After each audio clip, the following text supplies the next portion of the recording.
भारतीय संविधान की विशेषताएं। भारत का संविधान लिखित है। अलिखित संविधान ब्रिटेन का, इजराइल का है। भारत का संविधान दुनिया का सबसे बड़ा संविधान है। दुनिया का सबसे बड़ा संविधान कहाँ का है? भारत का संविधान। जबकि पूछेंगे कि दुनिया का सबसे पहला संविधान, वो अमेरिका का संविधान है, सबसे पहला। भारत का जो संविधान है उसमें न्यायपालिका है स्वतंत्र न्यायपालिका का उल्लेख है। भारत का संविधान ना तो पूरी तरीके से संघात्मक है, ना पूरी तरीके से एकात्मक है। तो इस टाइप की जितनी भी बातें थी वो सब आप लोगों को बता दी गई थी। ठीक है, आज हमारा हेडिंग है भारतीय संविधान की उद्देशिका, या उसे हम बोलते हैं प्रस्तावना।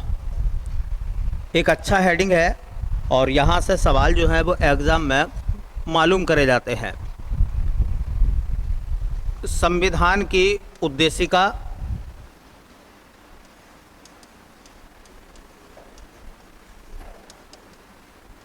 संविधान की उद्देशिका,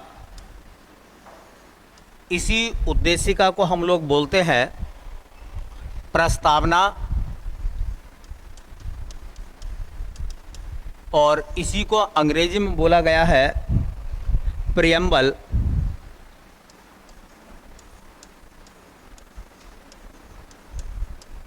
इसी को बोला गया है प्रियम्बल। तो आज हम बात करेंगे भारतीय संविधान की प्रस्तावना पर, या प्रियम्बल पर, या उद्देशिका पर।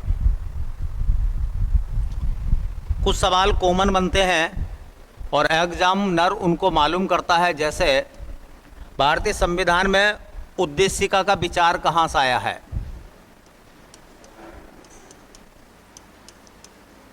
उद्देशिका का विचार भारतीय संविधान में उद्देशिका का जो विचार है वो कहाँ से लिया गया है? तो उद्देशिका का विचार लिया गया भैया यूएसए से। USA, United state of America. सवाल आपसे मालूम करेंगे कि भारतीय संविधान में प्रस्तावना को किस देश से लिया गया है? तो भारतीय संविधान में जो प्रस्तावना आई है वो अमेरिका के संविधान से आई है। दूसरा सवाल पूछते हैं कि भारतीय संविधान की जो उद्देशिका है, जिसको हम प्रस्तावना कहते हैं, उस उद्देशिका या प्रस्तावना की भाषा कहाँ से ली गई है? भारतीय संविधान में प्रस्तावना की भाषा कहाँ से ली गई है? भारतीय संविधान में प्रस्तावना को कहाँ से लिया गया है? तो प्रस्तावना की जो भाषा है वो बेटा ली गई है ऑस्ट्रेलिया से। ऑस्ट्रेलिया से भारतीय संविधान की प्रस्तावना की भाषा ली गई है। तो प्रस्तावना की भाषा ली गई है ऑस्ट्रेलिया से, और प्रस्तावना का विचार लिया गया है अमेरिका से। तीसरा सवाल है उद्देश्य प्रस्ताव पेश किया गया।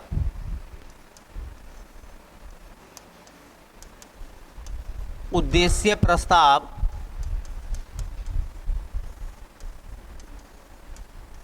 पेश किया गया। यहाँ से कई सारे महत्वपूर्ण सवाल बनेंगे। उद्देश्य प्रस्ताव को किस समय पर पेश किया गया था? तो कौन सा समय था जिस समय उद्देश्य प्रस्ताव को पेश किया गया था? तो टाइम आता है बेटा 13 दिसंबर 1946 को।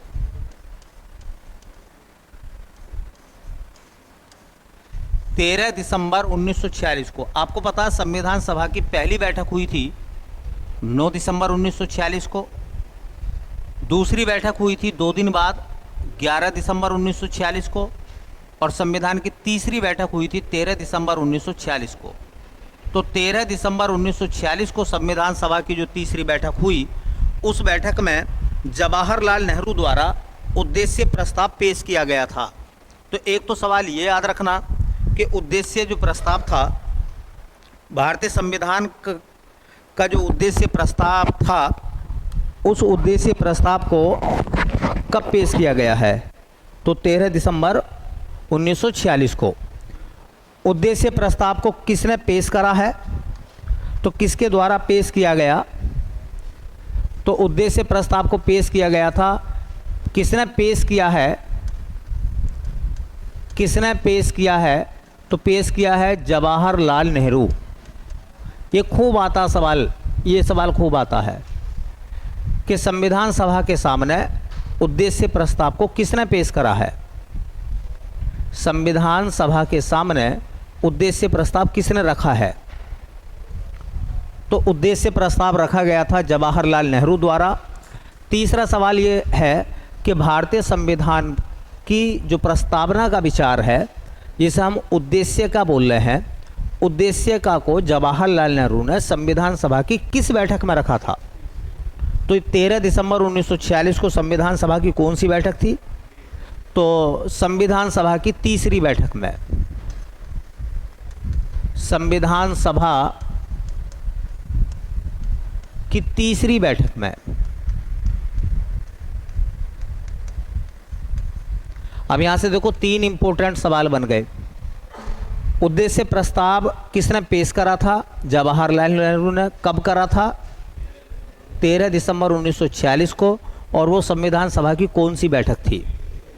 तीसरी बैठक थी। अभी तो पेश हुआ था। अब अगला सवाल ये बनता है कि उद्देश्य प्रस्ताव को संविधान सभा ने कब स्वीकार कर लिया है? स्वीकार करने का मतलब होता है जो पेश किया गया था उसको मान लिया जाना। ठीक है, जो प्रस्ताव रखा गया है उस प्रस्ताव को अनुमति दे देना, मान लेना। तो कब स्वीकार किया गया है? तो भैया 22 जनवरी 1947 को उद्देश्य प्रस्ताव को संविधान सभा द्वारा स्वीकार किया गया या स्वीकार किया। संविधान सभा ने जवाहरलाल नेहरू के उद्देश्य प्रस्ताव को कब स्वीकार किया है? तो आता बेटा 22 जनवरी 1947। 22 जनवरी 1947 को। अब ये मत समझना कि एक साल बीत गया, एक साल नहीं बीता है। ये 13 दिसंबर है 1946 और दिसंबर के बाद अगला महीना जनवरी का आएगा और जनवरी पहुंच जाएगी किसमें? 1947 में। तो 22 दिन ऐसा मान लो जनवरी के हो गए और 13 दिन जो हो गए दिसंबर के, जो 13 दिन घटा दीजिए, जो बाकी दिसंबर के दिन बचे वो ऐड कर लीजिए। तो लगभग हाँ 1-1.5 महीने के बाद जो है संविधान सभा ने उद्देश्य प्रस्ताव को स्वीकार कर लिया है। अब यहाँ से कम 5 से 6 सवाल बन जाएंगे। भारतीय संविधान में उद्देश्य का या प्रस्तावना का विचार कहाँ से आया है? विचार कहाँ से लिया गया है? तो यूएसए से। दूसरी बात, प्रस्तावना की भाषा कहाँ से ली गई है? तो वो ऑस्ट्रेलिया से ली गई है। उद्देश्य प्रस्ताव किसके द्वारा पेश किया गया था? जवाहरलाल नेहरू के द्वारा। कब किया गया है? 13 दिसंबर 1946 को। संविधान सभा की वो कौन सी बैठक थी? तीसरी बैठक थी। और उद्देश्य प्रस्ताव को संविधान सभा ने कब स्वीकार कर लिया है? तो 22 जनवरी 1947 को। 22 जनवरी 1947 को उद्देश्य प्रस्ताव को मंजूरी मिल गई है संविधान सभा की। अब इसका मकसद क्या था? इसका मकसद ये था कि हम जो है संविधान सभा के सम्मुख ये बात रखी गई थी कि हम कैसा संविधान चाहते हैं। प्रस्तावना जो प्रियम्बल है उससे पता चल जाता है कि इस प्रस्तावना में क्या होगा। कोई किताब अगर हम लेते हैं उसके शुरुआती पेज पर प्रस्तावना होती है तो प्रस्तावना का मोटो पता चल जाता है, उद्देश्य क्या है। तो जो हम जवाहरलाल नेहरू के उद्देश्य प्रस्ताव का मतलब ये था संविधान सभा के सामने ये बता देना कि हम किस प्रकार का संविधान चाहते हैं। हम किस प्रकार का संविधान बनाना चाहते हैं, तो वो खाका जो बनाकर तैयार किया गया था वो उद्देश्य प्रस्ताव या प्रस्तावना में था। प्रस्तावना संविधान का मूल ढांचा है, मूल ढांचा, ठीक है। संविधान की का जो हिस्सा प्रस्तावना का, वो संविधान का मूल ढांचा है, इसमें सब कुछ लिखा गया है। अब देखिए महत्वपूर्ण बात यह है कि प्रस्तावना क्या थी और प्रस्तावना में क्या क्या लिखा गया था, ठीक है। शुरू से लेकर आखिर तक प्रस्तावना की क्या क्या बातें थीं वो हम नोट करेंगे। तो मेरे साथ आप नोट कर लीजिए पहले कुछ बातों को, फिर वहाँ से हम क्वेश्चन बनाएंगे कैसे कैसे सवाल पूछे जाते हैं। तो ये प्रियम्बल लिख रहे हैं हम, प्रस्तावना।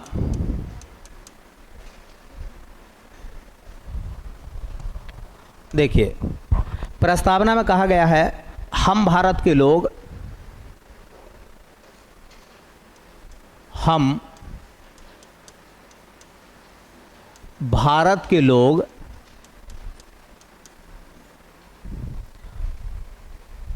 भारत को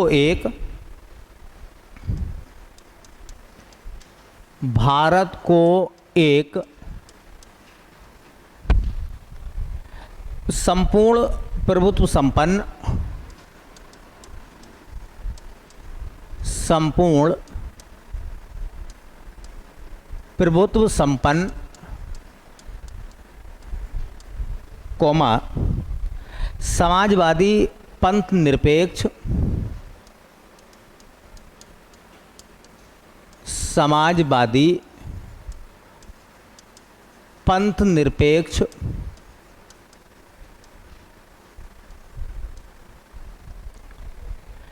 लोकतंत्रात्मक,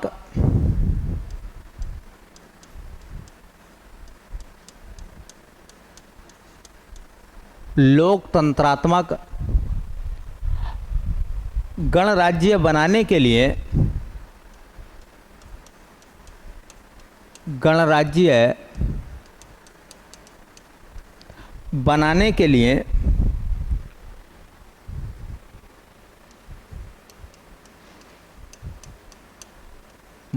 के लिए उसके समस्त नागरिकों को, उसके समस्त नागरिकों को, उसके समस्त नागरिकों को सामाजिक, आर्थिक, राजनीतिक न्याय, सामाजिक, आर्थिक व राजनीतिक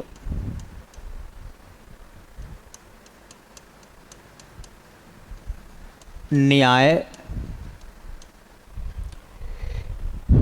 विचार, अभिव्यक्ति, धर्म, विचार, अभिव्यक्ति,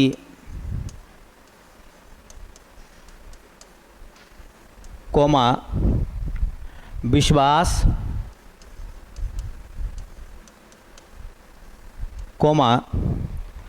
धर्म और उपासना की स्वतंत्रता, धर्म और उपासना की स्वतंत्रता, प्रतिष्ठा और अवसर की समानता, प्रतिष्ठा और अवसर की समानता,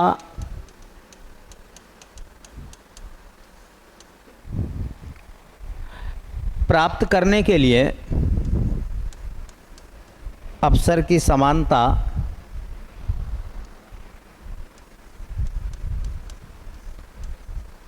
प्राप्त करने के लिए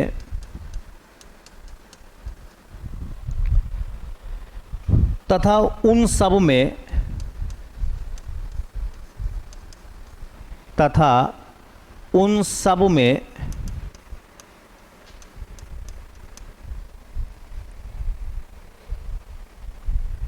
व्यक्ति की गरिमा और राष्ट्र की एकता, उन सब में व्यक्ति की गरिमा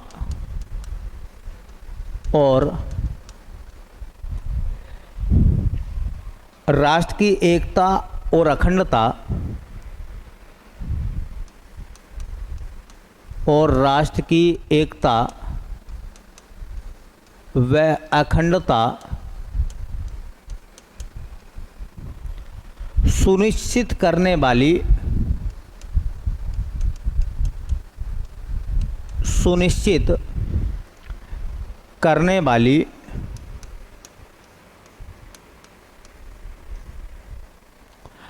बंधुता बढ़ाने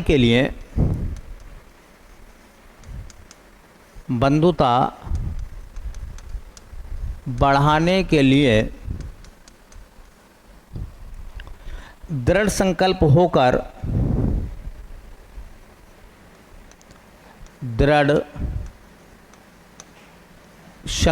होकर अपनी इस संविधान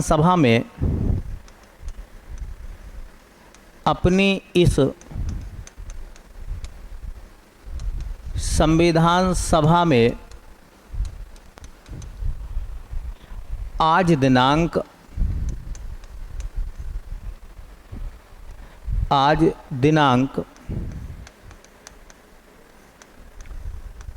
26 नवंबर 1949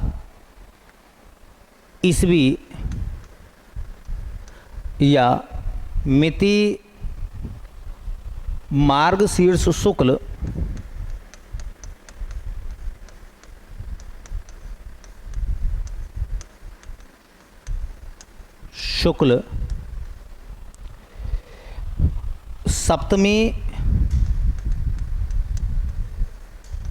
सप्तमी संवत 2006 विक्रमी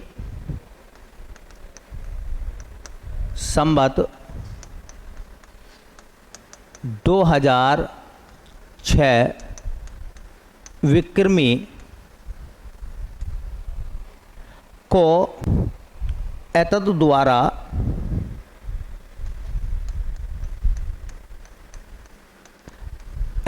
द्वारा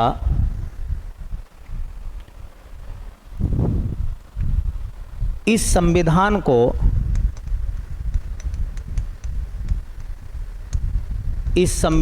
को अंगीकृत अधिनियमित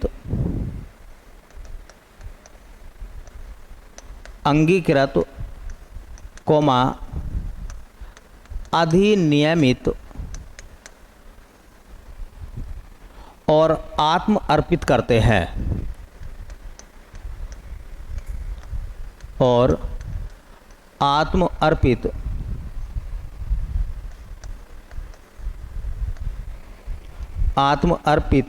हैं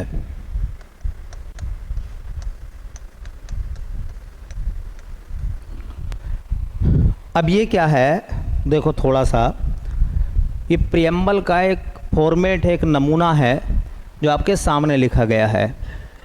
अब क्या होगा कि पढ़ते समय बच्चों को ये लगता है कि यार ये तो एक थ्योरी है, इसमें से क्या क्वेश्चन बनेंगे, लेकिन बहुत सारे सवाल यूपीपीसीएस जैसे एग्ज़ामों में भी यहाँ से कंडक्ट करे गए हैं, यहाँ से पूछे गए हैं।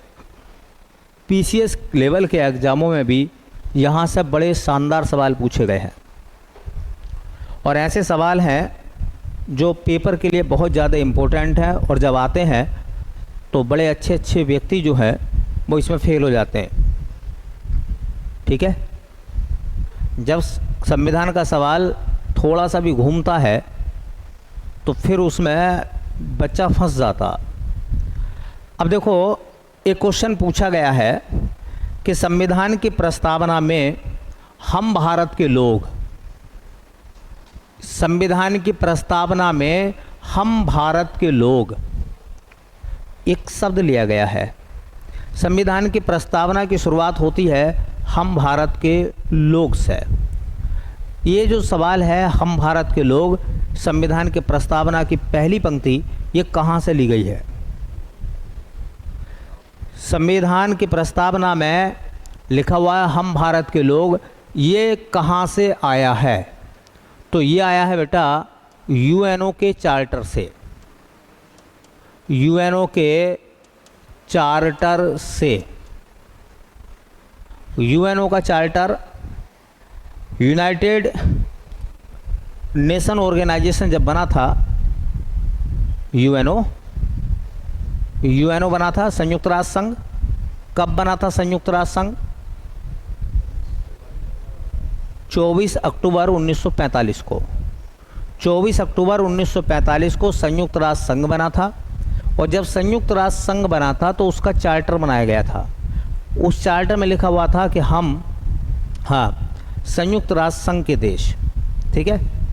तो इसी प्रकार से हम भारत के लोग ये संविधान की प्रस्तावना में कहाँ से आया है? इतना याद रखो कि संविधान की प्रस्तावना में हम भारत के लोग ये शब्द कहाँ से आया है? तो कहाँ से लिया गया है? ये यूएनओ के चार्टर से। अब आगे पढ़ो। भारत को एक संपूर्ण प्रभुत्व संपन्न, समाजवादी, पंथ निरपेक्ष, लोकतंत्रात्मक गणराज्य बनाने के लिए उसके समस्त नागरिकों को, रुक जाओ। अब सवाल क्या है कि भारत क्या है? या ये जो क्वेश्चन है ना, इस लाइन का बहुत बार पूछा गया, भारत है, भारत क्या है? तो भारत क्या है? भारत एक गणराज्य है। यह लिखा हुआ मिलेगा भारतीय गणराज्य की इनमें से कौन सी विशेषता नहीं है? भारतीय गणराज्य की कौन सी विशेषता नहीं है या भारतीय गणराज्य की कौन सी विशेषता है? ठीक है। तो भारत क्या है? भारत है भैया संपूर्ण प्रभुत्व संपन्न। संपूर्ण प्रभुत्व संपन्न का मैंने पहले भी अर्थ बताया था। संपूर्ण प्रभुत्व संपन्न का मतलब होता है कि भारत अपने निर्णय खुद लेगा, भारत किसी भी विदेशी शक्ति के दबाव में काम नहीं करेगा। तो ऐसा मुल्क जिसका स्वयं पर, खुद पर पूरी तरीके से नियंत्रण होता है, उसे बोलते हैं हम संपूर्ण प्रभुत्व संपन्न। तो भारत एक देश है और भारत एक ऐसा देश है जो अपने खुद के डिसीजन लेगा। डिसीजन लेते समय, किसी भी मामले पर निर्णय लेते समय उसको ऊपर किसी भी विदेशी शक्ति का दबाव नहीं होगा। तो क्या हम इंग्लैंड मतलब ब्रिटेन से आज़ाद हुए हैं, तो क्या आज भी ब्रिटेन का हमारे ऊपर दबाव है? ब्रिटेन का हमारे ऊपर दबाव नहीं है। हम ब्रिटेन की बात को क्यों मानेंगे? हम किसी दूसरी शक्ति या दूसरे देश की बात को क्यों मानेंगे? हम खुद के निर्णय लेंगे। तो भारत क्या है? पहला सवाल सुनिए, भारत क्या है? तो भारत एक गणराज्य है। भारत क्या है? अगर कोई पूछेगा भारत क्या है? गणराज्य। कैसा गणराज्य है भारत? भारतीय गणराज्य की क्या क्या विशेषताएं हैं? तो भारतीय गणराज्य की पहली विशेषता है संपूर्ण प्रभुत्व संपन्न। भारत एक गणराज्य है और उसकी विशेषता है कि वो संपूर्ण प्रभुत्व संपन्न है। दूसरी बात, भारतीय गणराज्य की विशेषता क्या है? कि वो समाजवादी है। समाजवादी का मतलब होता है कि समाज के बड़े से लेकर छोटे तबके तक का भारतीय संसाधनों पर अधिकार होना, उनके हितों की रक्षा होना। तो भारत क्या है? भारत एक गणराज्य है। भारतीय गणराज्य की कौन कौन सी विशेषताएं हैं? तो भारतीय गणराज्य संपूर्ण प्रभुत्व संपन्न है, समाजवादी है, धर्म या पंथ निरपेक्ष है। पंथ निरपेक्ष का मैंने पहले भी अर्थ बता दिया था कि भारतीय संविधान का अपना कोई पंथ नहीं है, लेकिन वो भारत में सभी पंथों का समान संरक्षण करता है। पंथ मतलब धर्म, रिलीजन, समुदाय। तो भारतीय संविधान का कोई धर्म नहीं है, लेकिन वो भारत के जितने भी धर्म हैं सबको समान संरक्षण देता है। ठीक है। जैसा कि आप जाओगे, सुनोगे पाकिस्तान के बारे में, तो पाकिस्तान एक इस्लामिक देश है, वो पंथ निरपेक्ष नहीं है। दुनिया में तमाम देश ऐसे हैं जिनका देशों का धर्म है, उस धर्म को वरीयता ज़्यादा दी जाएगी। उस देश के जितने भी काम है वो धर्म के अकॉर्डिंग होंगे। लेकिन भारत एक पंथ निरपेक्ष देश है। इसका मतलब ये नहीं है कि भारत में कोई पंथ नहीं है। बस याद रखो कि भारतीय संविधान का कोई पंथ नहीं है। भारतीय संविधान में सभी पंथों को समान संरक्षण मिला है।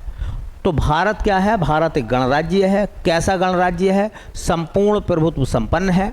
दूसरी बात समाजवादी है। तीसरी बात पंथ निरपेक्ष है। और चौथी बात लोकतंत्रात्मक है। ये 4 शब्द आप याद रखिए। भारतीय संविधान की प्रस्तावना में हम भारत के लोग, ये शब्द कहाँ से आया है? ये यूएनओ के चार्टर से आया है। दूसरा सवाल, संविधान में, हाँ, संविधान की प्रस्तावना के अनुसार भारत क्या है? भारत क्या है? भारत क्या है? एक गणराज्य है। भारतीय गणराज्य की 4 विशेषताएं हैं। कौन कौन सी? संपूर्ण प्रभुत्व संपन्न, समाजवादी, बोलो, पंथ निरपेक्ष और लोकतंत्रात्मक। ये सवाल बना के अपने दिमाग में बैठा लीजिए, अगर पढ़ाई के तरीके से करना चाहते हैं तो। ठीक है। तो भारतीय संविधान जो है, हाँ, भारतीय संविधान या भारत जो है एक गणराज्य है और भारतीय गणराज्य की 4 विशेषताएं हैं। वो संपूर्ण प्रभुत्व संपन्न है, समाजवादी है, पंथ निरपेक्ष है और लोकतंत्रात्मक है।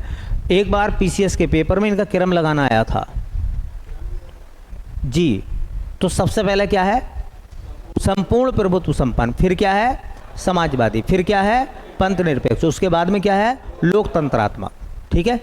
तो भारत एक गणराज्य है, 4 विशेषताएं हैं उसकी। ये लाइन आपको शायद याद हो गई होगी, और अगर याद नहीं हुई है तो एक आध बार रिवीजन करके तुरंत जो है उस लाइन पर काम करिए। भारत क्या है? भारत क्या है? बोलिए। एक गणराज्य है। और भारतीय गणराज्य की कितनी विशेषताएं हैं? 4। कौन कौन सी? संपूर्ण प्रभुत्व संपन्न, दूसरी समाजवादी, तीसरी पंथ निरपेक्ष, चौथी लोकतंत्रात्मक। यहाँ तक बात समझ में आ गई? 2 सवाल बन गए, यहाँ से 2 सवाल बन गए। हम भारत के लोग, संविधान की प्रस्तावना में ये शब्द कहाँ से आया है? यूएनओ के चार्टर से आया है। दूसरा सवाल भारत क्या है? तो भारत एक गणराज्य है। और तीसरा सवाल, भारतीय गणराज्य की कौन कौन सी विशेषताएं हैं? तो संपूर्ण प्रभुत्व संपन्न, समाजवादी, पंथ निरपेक्ष और लोकतंत्रात्मक। ये 4 याद रखनी है आपको। ठीक है। आगे चलते हैं। कह रहे हैं के लिए उसके समस्त नागरिकों को सामाजिक, आर्थिक व राजनीतिक न्याय। अब ये लाइन बहुत इंपॉर्टेंट है। ये वाली लाइन, ये लाइन यहाँ तक बहुत इंपॉर्टेंट है। अब सवाल यह आएगा कि भारत एक गणराज्य है और भारतीय गणराज्य में कितने प्रकार के न्याय की बात है? भारतीय गणराज्य में या संविधान की प्रस्तावना में कितने प्रकार के न्याय दिए गए हैं? संविधान की प्रस्तावना में कितने प्रकार के न्याय दिए गए हैं? तो 3 न्याय हैं। कौन कौन से न्याय हैं? सामाजिक न्याय, आर्थिक न्याय और राजनीतिक न्याय। याद रखो, सामाजिक, आर्थिक, राजनीतिक, ये प्रस्तावना में क्या है? ऐसे भी पूछ लेगा कि भारतीय संविधान की प्रस्तावना में सामाजिक, आर्थिक और राजनीतिक क्या हैं? ऑप्शन हो जाएगा ये न्याय है, दूसरा हो जाएगा ये स्वतंत्रताएं हैं, तीसरा हो जाएगा ये अधिकार हैं। ठीक है। डी में लिख देगा उपरोक्त सभी, ये सभी हैं। तो सभी नहीं है। भारतीय संविधान की प्रस्तावना में 3 प्रकार के न्याय का उल्लेख है। सवाल याद रखिए, भारतीय संविधान की प्रस्तावना में कितने प्रकार के न्याय का उल्लेख है? 3 प्रकार का न्याय है। कौन कौन सा है? सामाजिक, आर्थिक और राजनीतिक। याद रखेंगे, सामाजिक, आर्थिक और राजनीतिक न्याय है। और ये जो न्याय है ये भारतीय संविधान की प्रस्तावना में लिया गया है रूसी क्रांति से। कहाँ से आया है? रूसी क्रांति से। रूसी क्रांति से लिया गया है, जो हुई थी तकरीबन 1917 में। रूस की क्रांति जो हुई थी 1917 में, वहाँ से लिया गया है। रूसी क्रांति हुई थी 1917 में और ये वहीं से लिया गया है। तो देखिए, हम भारत के लोग, ये कहाँ से लिया गया है? बोलो भैया। यूएनओ के चार्टर से। भारत क्या है? एक गणराज्य है। और भारतीय गणराज्य की कौन कौन सी विशेषताएं हैं? संपूर्ण प्रभुत्व संपन्न, समाजवादी, पंथ निरपेक्ष और लोकतंत्रात्मक। भारतीय संविधान के प्रस्तावना में कितने प्रकार के न्याय का उल्लेख है? 3 प्रकार के न्याय हैं। कौन कौन से हैं? सामाजिक, आर्थिक और राजनीतिक। अब सवाल आ जाएगा कि संविधान की प्रस्तावना के अनुसार इनमें से कौन सा न्याय नहीं है? सामाजिक न्याय, आर्थिक न्याय, राजनीतिक न्याय, धार्मिक न्याय। तो धार्मिक न्याय नहीं है बल्कि धार्मिक स्वतंत्रता है। ये याद रखें, धार्मिक न्याय नहीं है बल्कि धार्मिक स्वतंत्रता है। ठीक है। और ये भी याद रख लो कि आर्थिक न्याय है, आर्थिक न्याय है लेकिन आर्थिक स्वतंत्रता नहीं है, आर्थिक स्वतंत्रता नहीं है हमारी। चलिए आगे पढ़ते हैं। ये कह रहे हैं न्याय, विचार, अभिव्यक्ति, विश्वास, धर्म और उपासना की स्वतंत्रता। बताइए भारतीय संविधान की प्रस्तावना में कितनी स्वतंत्रताएं हैं? भारतीय संविधान की प्रस्तावना में कितने प्रकार की स्वतंत्रताएं दी गई हैं? पहला देखिए, विचार की स्वतंत्रता, आप अपनी बात रख सकते हैं। अभिव्यक्ति की स्वतंत्रता, आप अपनी बात बोल सकते हैं। तीसरा है विश्वास की स्वतंत्रता, आप किसी पे विश्वास कर सकते हैं। भाई धर्म क्या है? आस्था का विषय है, विश्वास का विषय है, उसको लेकर। ठीक है।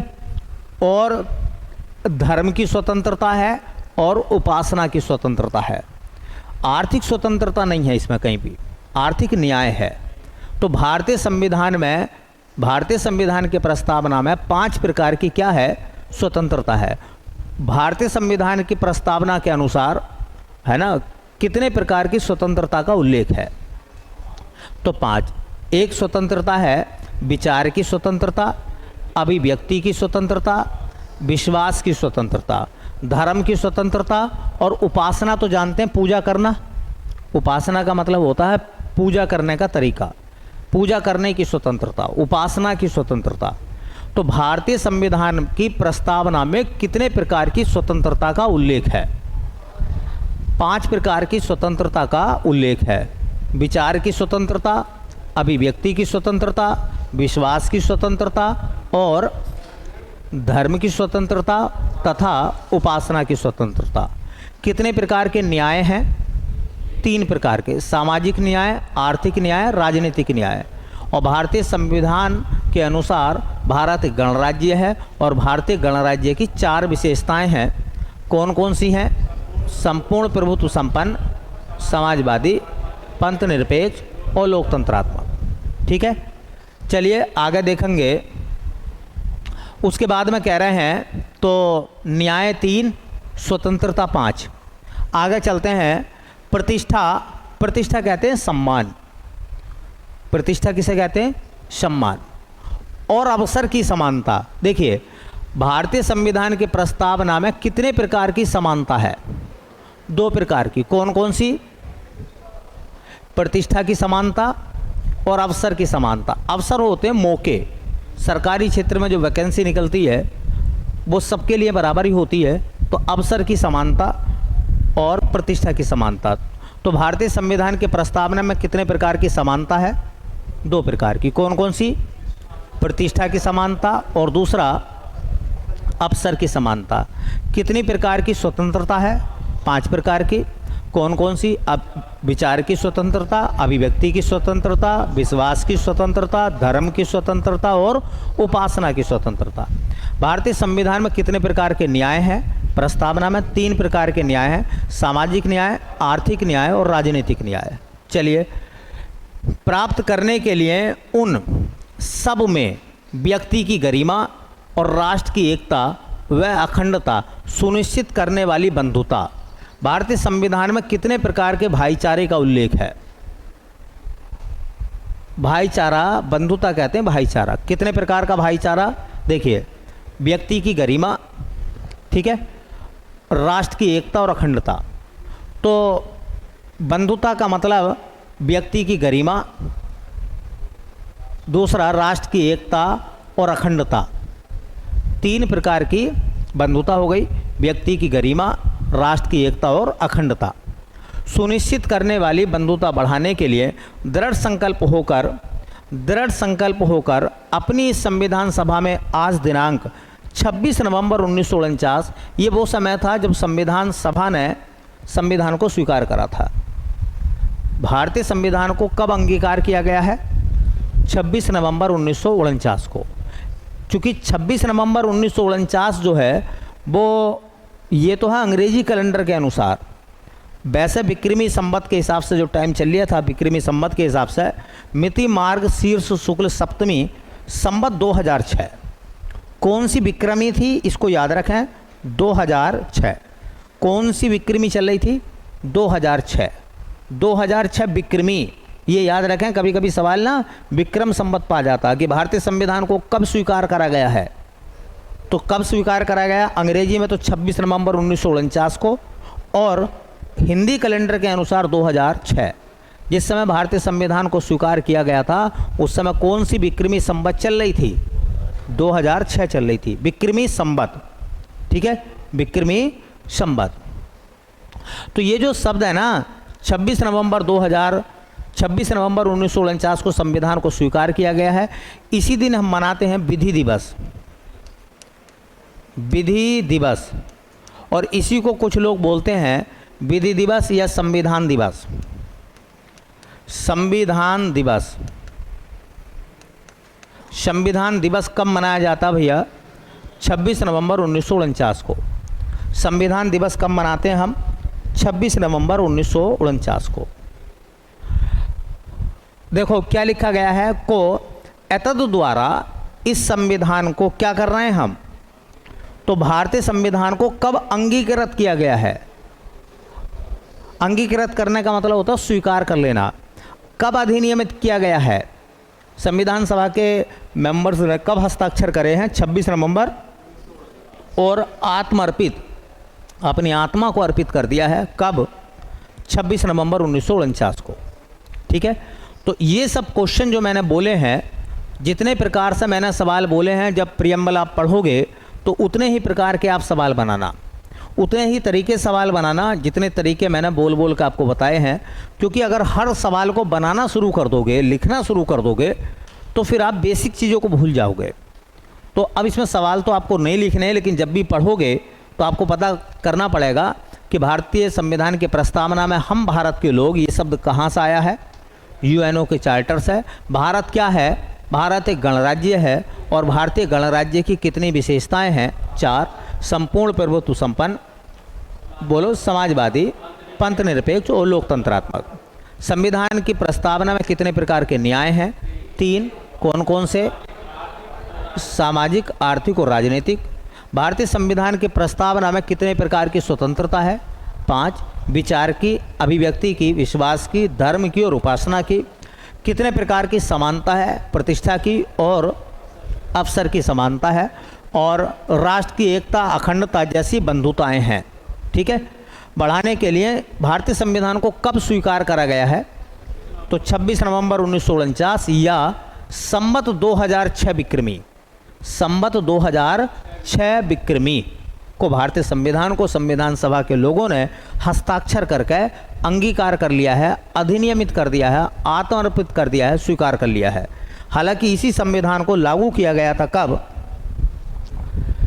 बोलो, 26 जनवरी 1950 को, पूरी तरीके से लागू जो करा गया है।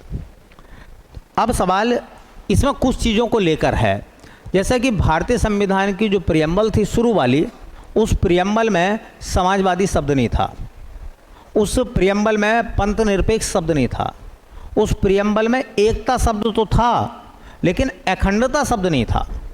ये सभी शब्द, 3 जो शब्द हैं संविधान की प्रस्तावना में बाद में जोड़े गए हैं। ये जोड़े गए हैं 42वें संविधान संशोधन 1976 के द्वारा, इनको बाद में जोड़ा गया है। ठीक है, तो कुछ बातें ऐसा नोट कर लेंगे। 42वां संविधान संशोधन 1976, 42वां संविधान संशोधन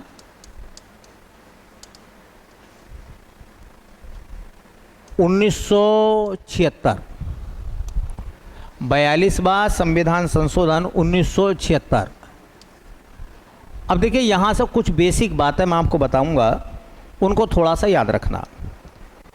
ये बहुत बड़ा अमेंडमेंट था, अमेंडमेंट कहते हैं संशोधन को, बहुत बड़ा संशोधन हुआ था। हाँ, देखिए, जब ये संशोधन हुआ था 42वां, तो उस समय प्रधानमंत्री का पद किसके पास था? 42वें संविधान संशोधन 1976 के समय प्रधानमंत्री थी हमारी इंदिरा गांधी। कौन थी? इंदिरा गांधी ही प्रधानमंत्री थी और वही 42वें संविधान संशोधन की प्रक्रिया को लेकर आई थी। दूसरा सवाल, जब ये संशोधन हुआ था तो उस समय देश के राष्ट्रपति कौन थे? 42वें संविधान संशोधन के तहत 42वां संविधान संशोधन जब 1976 में हुआ था तो उस समय देश के राष्ट्रपति कौन थे? तो फखरुद्दीन अली अहमद।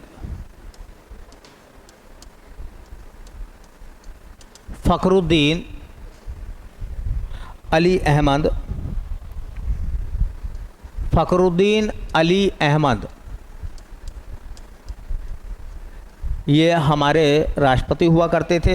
दूसरे मुस्लिम राष्ट्रपति यही थे, पहले जाकिर हुसैन थे और दूसरे फखरुद्दीन अली अहमद। ठीक है, फिर APJ अब्दुल कलाम का नंबर आया। अब सवाल ये था कि किस कमेटी की सिफारिश पर ये संशोधन हुआ था?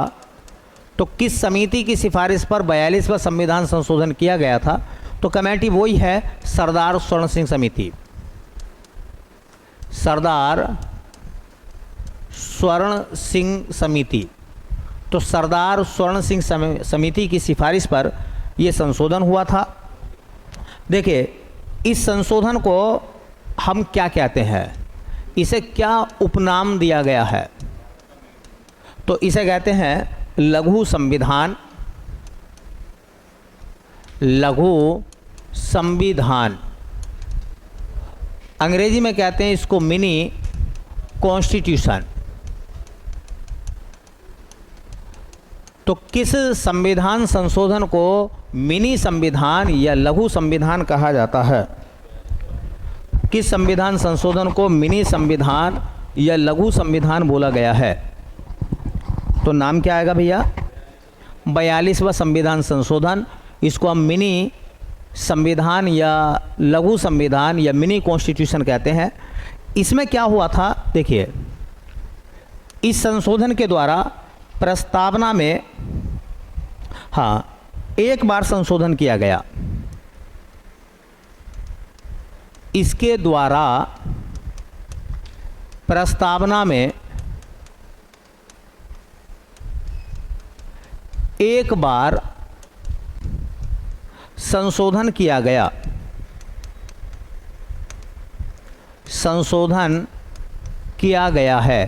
तो पहला तो सवाल आप ये याद रखिए बेटा कि भारतीय संविधान के प्रस्तावना में अब तक कितनी बार संशोधन हो चुका है। तो ये सवाल भी आया पेपर में कि भारतीय संविधान के प्रस्तावना में अब तक कितनी बार संशोधन हो चुका है। ऑप्शन तुम्हारे सामने होंगे, 1 बार, 2 बार, 4 बार, 10 बार। तो मात्र 1 बार संशोधन हुआ है। संविधान की प्रस्तावना में कितनी बार संशोधन हुआ है?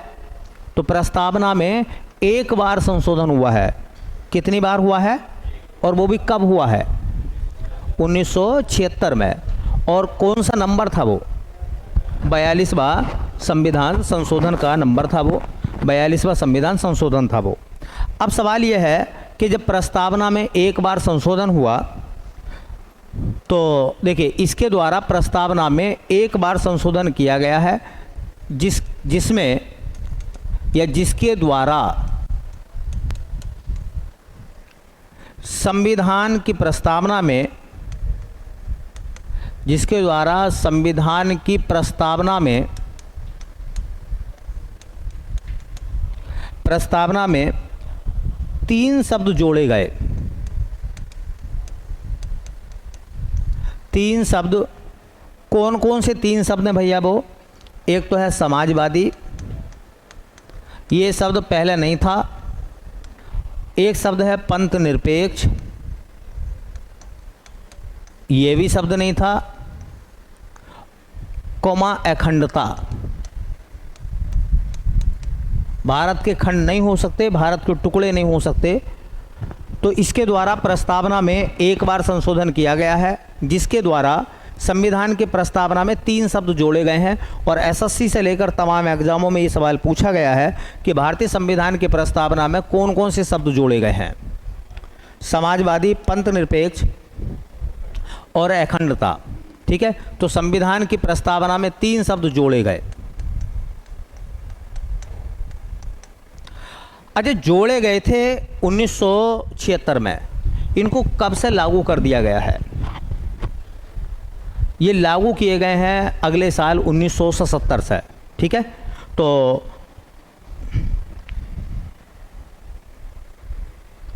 बल्कि ये कहें 3 शब्द 3 जनवरी 1977 में जोड़े गए। अब सुन लेना मामला क्या है।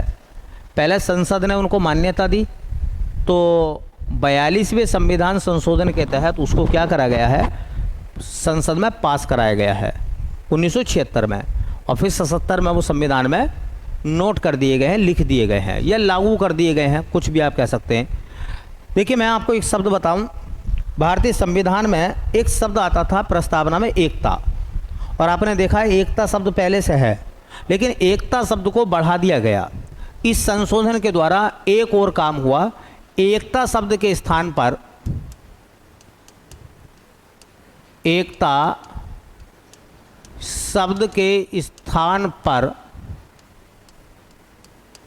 एकता व अखंडता शब्द जोड़ा गया। इसका मतलब ये समझिए कि एकता शब्द तो पहले से था, अब उस एकता शब्द का क्राइटेरिया बढ़ा दिया गया, और एकता को हम क्या कहने लगे, एकता और अखंडता। अखंडता शब्द का मतलब यह है कि भारत खंडित नहीं हो सकता, भारत के टुकड़े नहीं हो सकते, भारत एक ही है और एक ही रहेगा। भारत अखंड है। अखंड का मतलब जिसके खंड नहीं हो सकते। भारत को भारतीय संविधान की प्रस्तावना में कैसा बनाया गया भैया, अखंड बनाया गया है। ठीक है, तो ये प्रस्तावना और उसमें होने वाला संशोधन मैंने बता दिया। प्रस्तावना को लेकर जो है भारतीय संविधान में कुछ वाद आए हैं। एसएससी और यूपीपीसीएस के एग्जामों में तमाम वो सवाल आते हैं, तमाम सवाल आते हैं कि वो वाद जो हैं, जो केस हुए हैं जिसमें सुप्रीम कोर्ट ने अपना डिसीजन दिया है, कुछ केस आएंगे ऐसे, जैसे केशवानंद भारती बनाम भारत संघ का मामला है, केरल राज्य का मामला है, बेरुबाड़ी वर्सेस भारत संघ का मामला क्या है, यूनियन ऑफ इंडिया और मदन गोपाल का केस क्या है। ठीक है, ये सब चीज़ें जो हैं वो संविधान की प्रस्तावना से जुड़ी हुई है। ठीक है, तो कल भी हम लोग क्या करेंगे, संविधान की प्रस्तावना के संबंध में जो प्रमुख वाद हैं, जो सुप्रीम कोर्ट के डिसीजन है, वो डिसीजन हम लोग नोट करेंगे, क्योंकि एसएससी और यूपीपीसीएस जैसे एग्जामों में वो सवाल पूछे जाते हैं। ठीक है, चलो भैया।